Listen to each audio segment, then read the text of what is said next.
Assalamualaikum and hello Dr. Marina and my fellow friends. Today, I am NURUL HASYIMAH binti MOHAMAD HASNI will talk about transmission of nerve impulse. My talk will be in 3 parts. The first part is resting potential, the second part is action potential, and the third part is propagation of action potentials. First of all, what is nerve impulse? Nerve impulse is theoretically defined as movement of unequally distributed ions on either side of external membrane, which is the plasma membrane of an axon. Later, A.L. Hodgkin and A.F. Huxley confirmed this theory. How did they do it?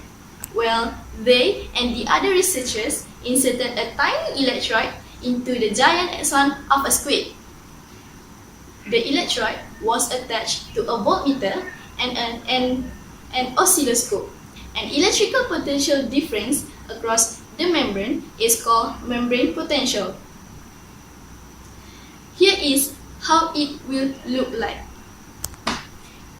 The first part of my talk is about resting potential. Resting potential is when an axon is not conducting an impulse. The oscilloscope records a membrane potential equal to -70 millivolts. This indicates that the inside of the neuron is more negative than the outside of the membrane. The existence of this polarity is due to the difference of electrical charge on either side of external membrane. This is because the concentration of sodium ions outside the membrane is higher than the concentration of potassium ion inside the membrane.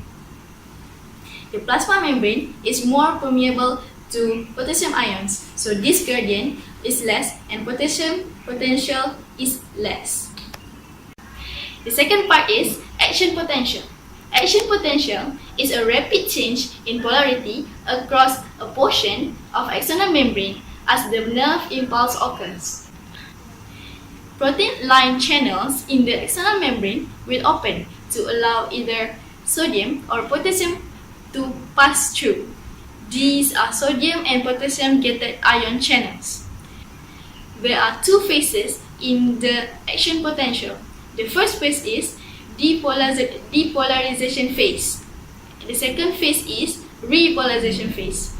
The depolarization phase indicates that the cytoplasm is now more positive than the tissue fluid.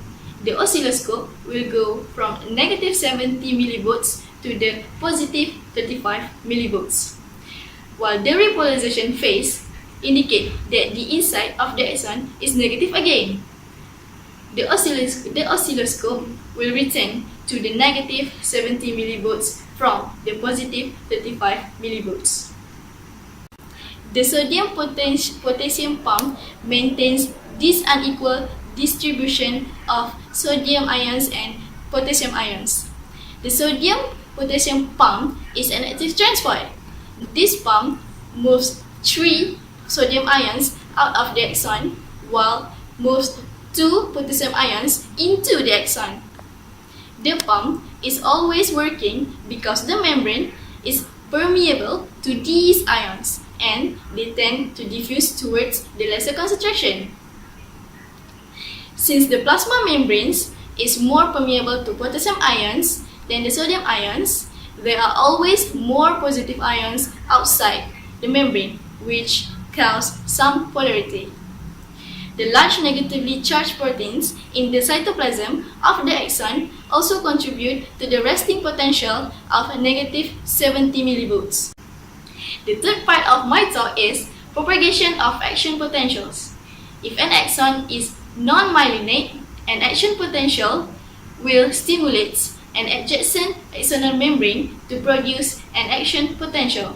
In myelinated axon, the action potential is at 1 knot of Ranvier causes an action potential at the next node.